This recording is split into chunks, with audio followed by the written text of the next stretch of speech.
Jadi di video ini kami akan membahas mengenai fiber optik. Halo semua, perkenalkan nama saya Humaira Rizky dari kelas 10 TJKT 2 nomor absen 12. Perkenalkan nama saya Olivia Rosalinda, absen 23, kelas 10 TJKT 2. Perkenalkan nama saya Cekina Salvatami, absen 33, kelas 10 TJKT 2.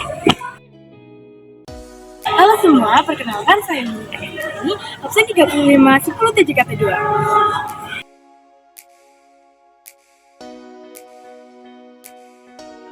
Fiber optik adalah saluran transmisi yang terbuat dari kaca atau plastik yang digunakan untuk mentransmisikan data melalui media berupa cahaya dari suatu tempat ke tempat lain dengan waktu yang sangat cepat dan dengan data yang sangat besar. Komponen fiber optik terdiri atas dua, yaitu terminal saluran optik yang biasa ditempatkan pada pusat penyediaan layanan provider untuk menghantarkan isyarat layanan kepada setiap pengguna dalam jaringan rangkaian sistem, serta unit jaringan serat optik merupakan peralatan yang digunakan di akhir jaringan untuk memberikan layanan-layanan yang disediakan kepada pelanggan. Macam-macam fiber optik. Yang pertama, core atau inti kabel yang berfungsi untuk menyalurkan cahaya dari satu ke ujung lainnya.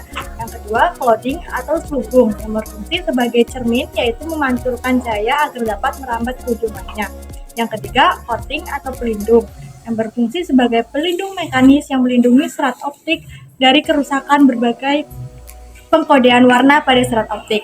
Yang keempat, strike tanning yang berfungsi sebagai serat yang mengenakan bagian dalam kabel sehingga tidak mudah putus dan terbuat dari bahan serat kain.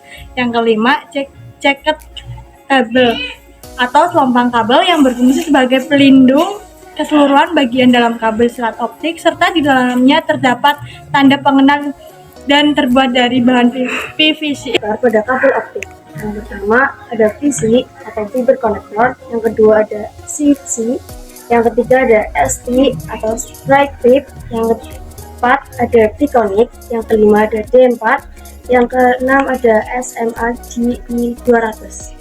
Kabel optik memiliki kelebihan. Yang pertama, memiliki bandwidth yang sangat lebar.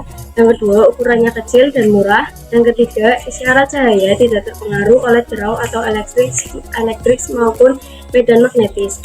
Yang keempat, karena dalam serat tidak terdapat tenaga listrik, tidak akan terjadi ledakan maupun percikan api. Yang kelima, itu sangat rendah sehingga memperkecil jumlah sambungan dan jumlah pengulangan.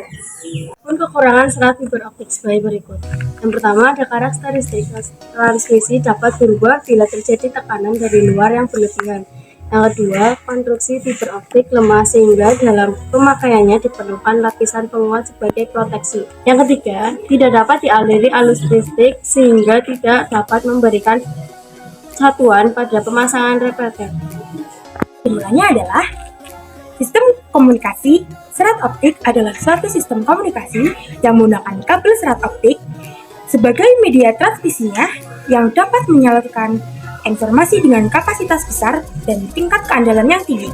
Berbeda dengan media transmisi lainnya, serat optik tidak menggunakan gelombang elektromagnetik atau listrik sebagai gelombang pembawanya, melainkan menggunakan sinar atau cahaya laser. Serat optik dibuat dari bahan gelas silika dengan penampung berbentuk lingkaran dengan indeks bias tertentu. Sekian penjelasan materi dari kelompok kami, kurang lebihnya mohon maaf. Wassalamualaikum warahmatullahi wabarakatuh.